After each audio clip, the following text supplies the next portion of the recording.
कुमार रावत आज हमारे साथ बाराबंकी के गाजियाबाद विधानसभा अंतर्गत आजमगढ़ में मौजूद है बहुजन आर्मी के चीफ देवा रावत।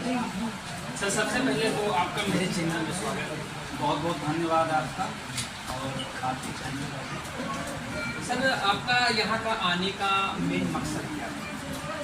देखिए, यहाँ आने का ही नहीं पूरे भारत में घूमने का मकसद खाली यही है कि जैसा कि अभी हमने प्रोग्राम में मैं अपनी स्पीच में मैंने बताया कि जो बहुजन समाज इसको कहीं ना कहीं 1947 में जब आज़ादी मिली और 1947 के बाद 1918 में जब भारतीय संविधान लागू, उसके बाद भी तमाम तरीके के शोषण, अन्याय, अत्याचार, गैर बराबरी, आज भारतीय संविधान होने के बाद भी हमारे समाज की महिलाओं के साथ, हमारे समाज की बहनों के साथ, हमारे समाज के युवाओं के साथ, हमारे समाज के बुजुर्गों के साथ, माताओं के साथ जो अन्याय अत्याचार लगातार बढ़ रहा है, उसको खत्म करने के लिए हम लोग पूरे भारत में घूमते हैं। और जो बहुजन आर्मी संगठन है भारत की 11 राज्य।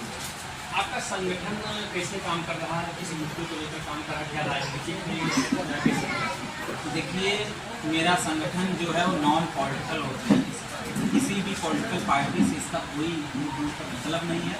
और संगठन का जो उद्देश्य है वो मात्र इतना है कि बहुजन समाज पे जो अन्याय अत्याचार होता है, बात वहीं पे आ जाती है कि अन्याय अत्याचार, गैर बराबरी, शोषण, इसको बंद करना नहीं।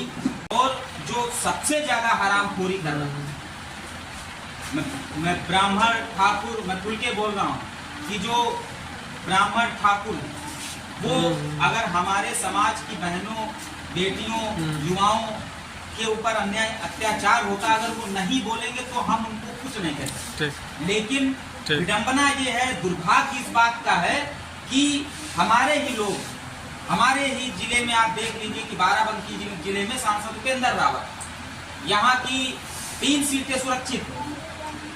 लेकिन अगर आप ये देख लीजिए, यहाँ पे उठा के डेटा उठा के देख लीजिए, तो बहुजन समाज सबसे ज्यादा पीड़ित है और उसकी थानों में सुनवाई नहीं होती, थानों में पीटा जाता है। और हमारा संगठन जब जाता है तो न्याय मिलता है। उनको खाली सत्ता प्यारी है और सत्ता पाने के लिए वो बहुजन समाज के संघर्षों का, बहुजन समाज के युवाओं को का सौदा करने का काम करता है। अच्छा, आपने बाराबंकी सांसद उपेंद्र रावत की जो बात बताई, उनको लोग दलितों के मसीहा मानते हैं, तो आखिर दलितों की मदद क्यों करें? मैं बिल्कुल नहीं, वो लोग मानते होंगे, वो भ्रष्ट लोग होंगे। मैं खुल के बोल रहा हूँ, देखो मैं राजनीतिक व्यक्ति नहीं हूँ, मुझे कोई ऐसी बात नहीं करनी है कि हमारा समाज हमारी बातों के जी करे। कुछ बातें हमारे समाज को बुरी भी लग सकती हैं, वो बिल्कुल राजनीतिक मसीहा नहीं हो सकता है। ये जो है बिल्कुल मसीहा नहीं हो सकता। 5 साल की बच्ची के साथ रेप हुआ बाराबंकी में ही, जर्मापुर में 5 साल की बच्ची के साथ रेप होता है और एक बयान नहीं आता है सांसद का। 5 साल की बच्ची के एक बयान नहीं आता है, गौरव रावत का एक बयान नहीं आता है, प्रियंका सिंह रावत का, किसी भी पॉलिटिकल नेता का एक बयान नहीं आता है। हरदोई यही रायबरेली की घटना देख लीजिए, हम लोग गए, पूरा संगठन हम लोग गए, हमारे साथ देशराज पासी जी थे, मोतीपाल थे, ज्ञानू, छोटा भाई ज्ञानू रावत था, शिवाजी रावत था, तमाम साथी थे जो वहां पे गए। और वहां पे समण लोगों ने हमारी बहन बेटियों को मारने का काम किया, उनके सर पे कुल्हाड़ी मारने का काम किया, यहाँ तक कि भैंसों की सींगों को काटने का काम किया। क्यों कोई नेता, किसी नेता का बयान नहीं आया? क्यों नहीं आया? जिस खाली सांसद और मंत्री, विधायक बनते, ये मैं आपको खुली बात बता दूं कि एसी में बैठे कुत्ते हैं। बड़े लोग जैसे एसीओ में जो कुत्ते बैठे रहते हैं, अपनी गाड़ियों में बैठाए रहते, तो कहेंगे तो भौंकेंगे, वो कहेंगे चुप रहेंगे। इनका जो सिस्टम है वो ऊपर, अगर उनकी तरफ से इशारा होगा तो ये बोलेंगे, नहीं होगा तो नहीं बोलेंगे। अच्छा, जातिवाद जो काफी हद तक चरम पर है, इस पर आप क्या कहेंगे?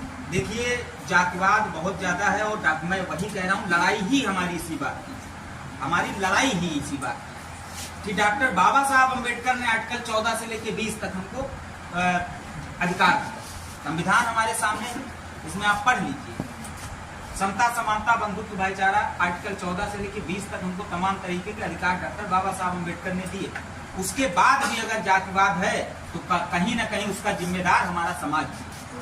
जो वो उन लोगों को जो करना है वो उसको भली भांति ईमानदारी से करना है, लेकिन हम लोगों को जो करना चाहिए उससे हम लोग पीछे बढ़ सकते हैं। हम लोग आपस में लड़ाई झगड़ा करते हैं, हम लोग आपस में एक दूसरे का पैर खींचने का काम करते हैं, हम लोग आपस में वैमनस्यता रखते हैं। हम तो कहते हैं कि छोड़ दो आपस में लड़ना, छोड़ दो आपस में मनमुटाव रखना और बनाओ सरकार अपनी, सब लोग एकजुट होकर। किसी की हैसियत नहीं है कि हमारी बहनों के ऊपर कोई तिरछी नजर करके देख लेगा। ये बात याद है। सर एक आखिरी सवाल आपसे ये है कि जो अम्बेडकर जी हैं, डॉक्टर भीमराव अम्बेडकर जी हैं, दलितों को जो अधिकार इन्होंने दिया, अगर बात की जाए तो दलित इनका नाम आखिर क्यों नहीं लेते हैं, पीछे क्यों हट जाते हैं? देखिए, कहीं ना कहीं ये भ्रम फैलाया गया है कि डॉक्टर बाबा साहब अम्बेडकर जो तथाकथित ऊंचे लोग हैं वो ये भ्रम फैला के रखे हैं कि डॉक्टर बाबा साहब नीच थे। तो मैं ये कहना चाहता हूँ आपके चैनल के माध्यम से, और ये स्पष्ट रूप से कहना चाहता हूँ कि नीच थे, अधम थे, अज्ञानी थे, ये उनका कहना है। जो तथाकथित उच्च अपने आप को साबित करने में लगे रहते हैं, उच्च जो लगे रहते हैं, मैं ये कहता हूँ कि डॉक्टर बाबा साहब अम्बेडकर को अगर हमारा दलित समाज नाम लेने से कतराएगा, हमारा दलित समाज, बहुजन समाज अगर उनका नाम नहीं लेगा तो उसका इलाज इस दुनिया में कोई कुछ कर नहीं सकता। ये बात आप जान लीजिए। डॉक्टर बाबा साहब और मैं ये बात और आपके चैनल के